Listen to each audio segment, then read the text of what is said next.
Kanwal be be آپ سے programme شروع کرنے سے پہلے شہزاد اکبر صاحب کے کچھ پرانے جو سٹیٹمنٹس ہیں شہباز شریف کے حوالے سے وہ آپ کو سناتا ہوں. منظور پاپڑ کا نام پورے پاک چل گیا ہے, وہ پاپڑ والے کے اوپر کچھ ثابت بھی کرتے تھے, دکھائیے گا جی.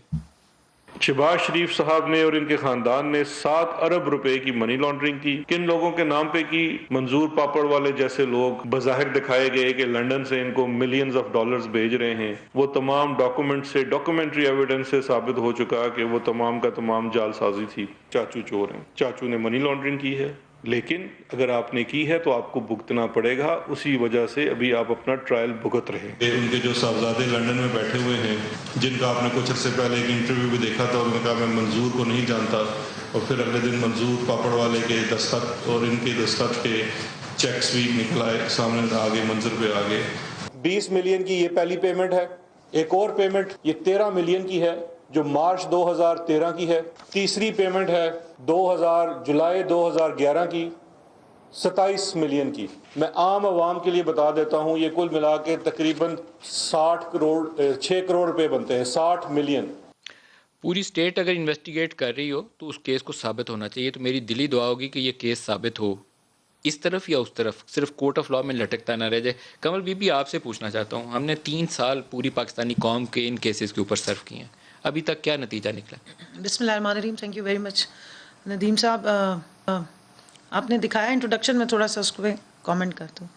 یہ سارا جو معاملہ ہے اس میں یہ ایک ٹائم کی ٹرانزیکشن تھی جو آپ نے بتایا. میرے پاس بھی وہ لیٹر پڑا ہوا ہے, اور جس طرح بینکنگ جو طریقہ کار ہے بینکنگ سیکٹر کا, اور جو لنڈن میں یا جو اسکاٹ لینڈ ان کا جو بینک ہے royal bank of Scotland, ان کا طریقہ کار یہ کہ اگر کوئی مشکوک ٹرانزیکشن ہو تو وہ اس ٹرانزیکشن کو فوکس کرتے ہیں.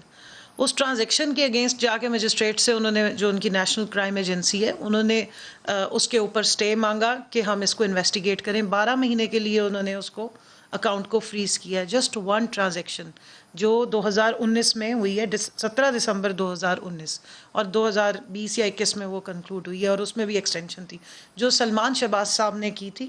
اور دوسرے شخص جو اس کا نام آ رہا ہے مسٹر احمد, کوئی یہ ذوالفقار احمد جو آپ نے ذکر کیا, یہ ان کا ہے. اور ہم اس کو سارے کو باقی سارے سے مکس اپ کر رہے ہیں. ایک ٹرانزیکشن اور کورٹ میں کوئی کیس نہیں چلا. یہ نیشنل کرائم ایجنسی جیسے ہماری بھی ایف آئی اے یا ایف بی آر کوئی ایک ٹرانزیکشن کو پکڑ کے بیٹھ جاتے ہیں, اس سے یہ نہیں پتہ لگتا ہے کہ آپ نے اس سے پہلے یا اس کے بعد جو بھی کیا ہے اس سارے سے آپ بری الذمہ ہو جاتے ہیں. تو جو آپ نے پورا سٹارٹ میں انٹروڈکشن میں جو ایک منظر کھینچا, اور میرا بھی یہی as a Pakistani, as a taxpayer, اور ایک محب وطن پاکستانی کے طور پہ, اگر میرے ملک کا کسی نے بھی پیسہ کھایا ہے تو مجھے تو تکلیف ہوگی. میں بھی یہ چاہتی ہوں کہ کسی کے بھی کھاتے میں اگر کچھ بھی پڑا ہوا ہے تو وہ واپس ملک میں آنا چاہیے.